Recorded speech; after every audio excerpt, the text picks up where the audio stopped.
Hey, what is up guys? Murderman4 here, and I was hoping to not have to say these words, but we're at that time again where we bid farewell to another Doctor. Far too soon. But let's park that for now, because boy do we have a lot to get through. For whatever reason, Russell T Davies decided to throw everything he could think of into this finale, except, ironically, one of the major things he's been teasing for the last 2 seasons, but again, we'll get there. So let's start with the premise of wishes.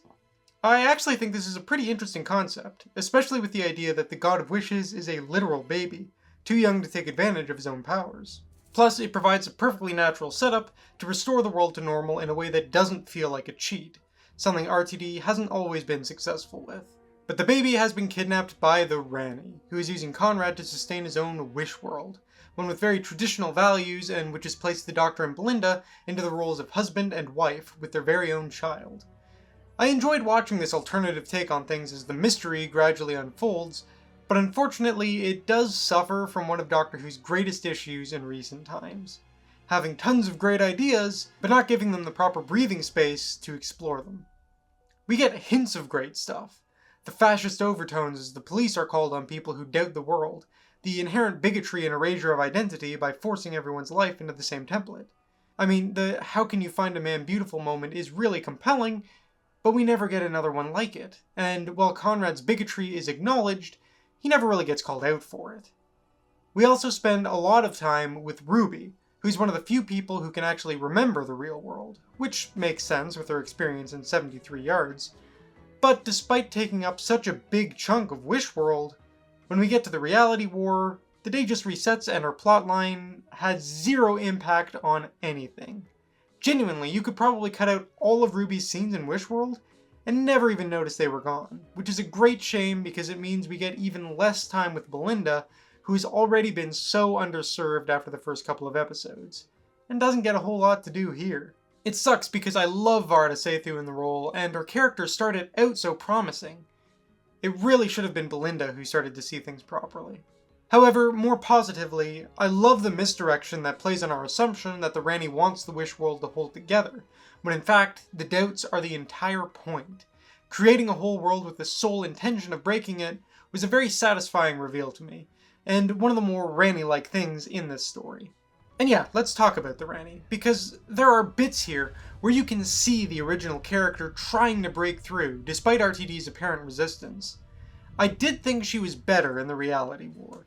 The scene in Unit HQ was the only time I truly felt the Rani's presence, but I'm just so confused about so much of this approach, especially in regards to her relationship with the Doctor. One of the great things about the Rani, especially in contrast to someone like the Master, was that she didn't care about the Doctor beyond the confines of her experiments. He's just a nuisance to her. They're acquaintances, sure, but they have no deep personal relationship. Maybe I've misread the Rani all these years, but the Rani that I know would be annoyed at the Doctor's presence, not enjoying their rivalry. Hardly be able to contain her contempt, not dance with him while fondly reminiscing.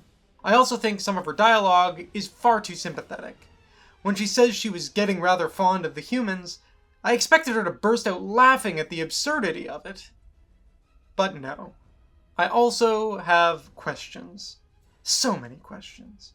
The Rani makes use of the Doctor's Vindicator, sure, but why couldn't she just make one herself? I know she's primarily a chemist, but surely that wouldn't be beyond her abilities. Also, why is Mrs. Flood the Rani? I am so baffled by this.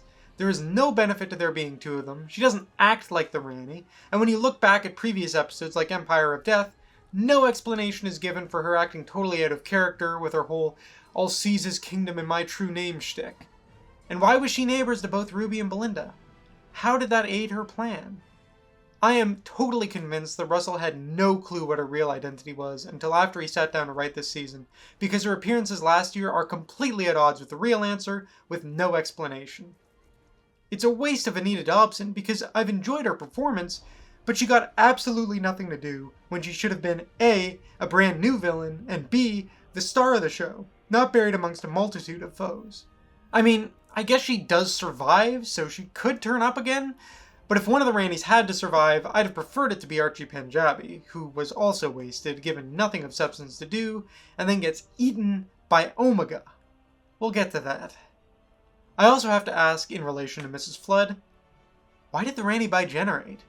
There's a suggestion that it's reproductive because whatever the Master did made them sterile, which in and of itself gives me more questions because Chibnall's destruction of Gallifrey was very straightforward of just being the Time Lords on the planet, and now suddenly it's all the Time Lords in the universe, and they're sterile, and also all the TARDISes are gone for some reason too? I don't know, whatever, back to bigeneration. If it is reproductive, then bigeneration must be a split, rather than a time loop, which would seem to contradict what was said in the giggle about 15 benefiting from 14's rehab. But even if we ignore that, I still have questions. Thanks to 15's regeneration, where he had no chance of bigeneration, it would appear the resultant incarnation can only regenerate as normal. So what happens to the previous incarnation then?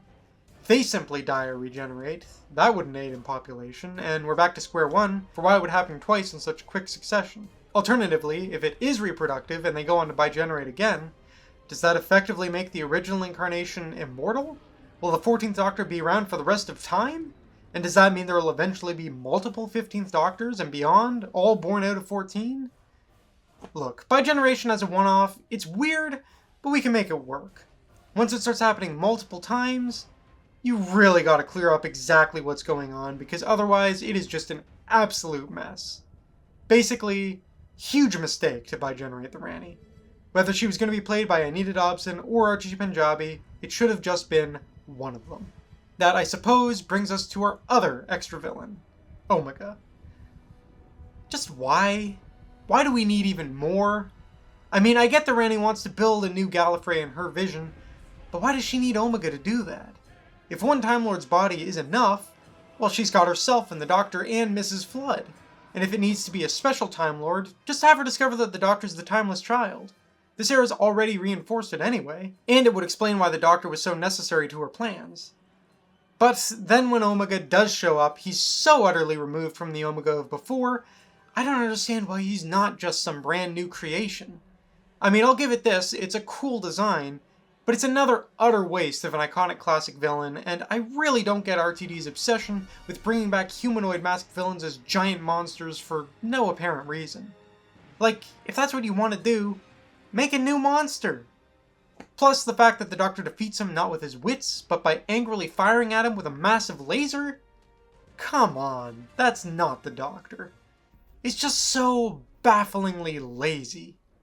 While we're on the topic of villains, I may as well touch on Conrad. I thought he was a great villain in Lucky Day, but he just kind of gets lost here in amongst everything else. I do think Ruby has the more doctory solution to defeating him by using Desiderium to wish Conrad to be happy. He doesn't deserve it, but hey, kindness and mercy isn't about giving people what they deserve. And I definitely think there's a lot of missed potential in the Ranni taking advantage of him in the way that she does. I think this finale should have had a much bigger focus on Conrad, because I like what's there, it's just not a lot. Other random musings before we touch on the big climax, I thought the story had some really cool visuals. The Seekers are awesome, as is the imagery of the alternative London collapsing. And I like the Bone Beasts too. I thought their battle with Unit Tower made for a fun set piece. Rogue randomly showed up in Wish World, and then that storyline proceeded to go nowhere, so that's awesome. Seriously, I genuinely cheered when he showed up because I loved his first appearance and his dynamic with Ncuti's Doctor, and was very excited at the prospect of that being revisited. But no, his appearance doesn't even make any sense. I have no clue how he was able to contact the Doctor, or how he knew about his predicament, or anything. Speaking of random appearances, the 13th Doctor. Don't get me wrong, it's a joy to see her, and Jodie Whittaker slips back into the role effortlessly, but why? It doesn't add anything, it's yet another moment that exists purely to make fans cheer. Something that didn't make me cheer was that, as the story progressed, I was watching the runtime and I was starting to think, wow, they're really cutting it fine to fit in that Susan reunion. And then it never came. For the second year in a row, after tons of teasing, in another episode all about family. I genuinely cannot begin to comprehend what went through RTD's mind when he thought this was a good idea. Like, She filmed new footage, and they didn't shoot a reunion scene? Why? I just give up. There's zero chance I can ever get excited about a Susan return now, because I'm convinced RTD is just going to do everything in his power to avoid it. Like, I got burned last year, but never in my wildest dreams did I think RTD would pull the same stunt twice. Okay, going back to the bits and pieces. I found the use of flashbacks to be pretty excessive this whole era, but this story takes the cake. I swear, a solid minute or two of runtime is just flashbacks, some of them to stuff we only saw 10 minutes prior. Mel and Rose are back for another finale in which they stand around and do absolutely nothing. I think it's very funny that every time Units HQ has appeared so far, it's been invaded by the villain. Very secure. Also, I swear Carla has gone evil mode more than she's been a good mom to Ruby. This is what, the third or fourth time she's turned on her? I did quite like the bit of the Doctor reclaiming his identity by the outfit change. In fact, there were a couple of cool moments like that, like later when the Doctor and Belinda are folding up Poppy's coat until it disappears. Anita shows up again from Joy to the World, which was a bit convenient, but I'll let it slide, and it gives a good excuse for Unit to return to the real world. Although it did grate on me a bit that 90% of her lines seem to be some variation on "I work at a hotel." Also, it appears the boss mystery continues, although given how RTD's handled his other series arcs, I can't say I really care, and I would be surprised if RTD himself knew where it was going anyway. Alright, now we're getting to the end. Let's talk about Poppy. Firstly, it's an interesting proposition for the Doctor to have a baby, and what it would mean for him as a character going forward. But really, for the sake of the show, it was inevitable that it couldn't last. I will admit though, I was genuinely shocked when she disappeared, and the Doctor and Belinda had no memory of her. It's a brilliant scene, and would have been a beautifully tragic note to end things on, with the Doctor and Belinda continuing to travel. Oh, what could have been. One of the few times this era that I truly felt the storytelling magic of the RTD of old.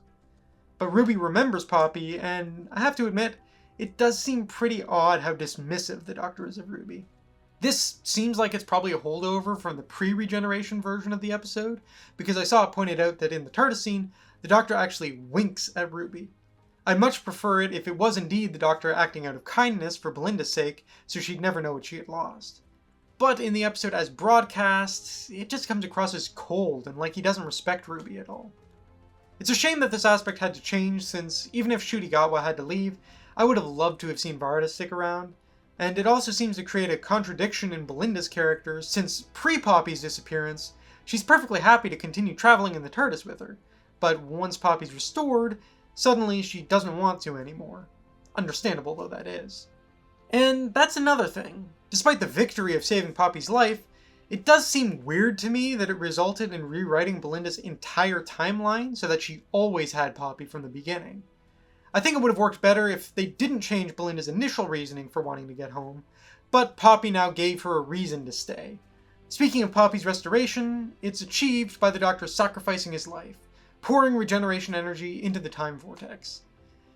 I guess that makes enough sense, but I don't know if it was because I had heard rumors about a surprise regeneration, but it does feel pretty tacked on to me. However, it is a fitting cause for him to sacrifice his life for, and the regeneration itself is decently done. I'm really glad it's another optimistic one, and there's some pretty gorgeous visuals, although the regeneration energy itself is a significant downgrade from when Ben Pickles did the VFX in the Jodie Whittaker era. But what really sucks is just how short a run Ncuti Gatwa's had. I really liked him in the role. In fact, he's been my favorite thing about this era. And much as I like the idea of a surprise regeneration in theory, when you've got a Doctor who hasn't even been around as long as Colin Baker, it would have been nice to have a heads up.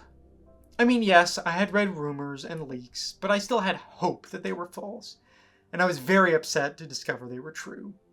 I was also upset that the other half of the regeneration rumor was true, and that the new Doctor would be none other than Billie Piper.